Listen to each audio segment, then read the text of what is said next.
Bonjour la famille, j'espère que vous allez tous bien.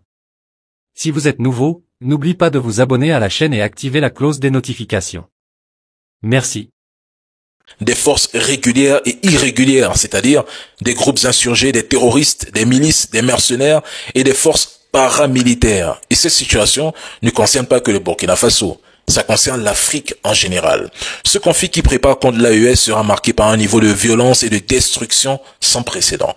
Il cherche à frapper violemment le Burkina Faso, semer le chaos et plus d'insécurité et de peur pour déstabiliser les deux autres pays membres de l'AES. En frappant violemment le Burkina Faso d'Ibrahim Traoré, c'est stratégique. Ils veulent créer un climat de peur et de terreur au Mali et au Niger. L'annonce faite par le gouvernement burkinabé n'est que la partie émergée de l'iceberg. Ce n'est que le début. Faites-le même la remarque. Le Burkina Faso, le Mali et le Niger font partie de ce qu'on appelle le coupe belt. En français, c'est la ceinture de coup d'État. Jamais dans l'histoire des coups d'État au Sahel, les tentatives de déstabilisation n'ont été aussi fréquentes et violentes depuis que les nouveaux dirigeants du Mali, du Burkina Faso et du Niger ont décidé de chasser l'Occident.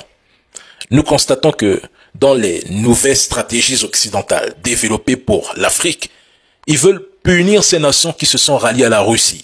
Kamala Harris, que certains Noirs défendent, soi-disant parce que Donald Trump est contre l'immigration, mais elle a dit oui à la punition exemplaire en 2022. Par contre, si vous êtes soumis, ils ne feront rien en vous promettant des investissements, de l'argent, bref, de belles promesses. Croyez-vous que l'ouverture des ambassades ukrainiennes chez nous est le fruit du hasard? Mais ils l'ont clairement exprimé. Nous venons en Afrique pour contrer l'influence russe. Et comment comptent-ils procéder? Mais c'est simple, les gars. En éliminant ou en écartant tous les dirigeants jugés pro-russes ou ayant de bonnes relations avec la Russie.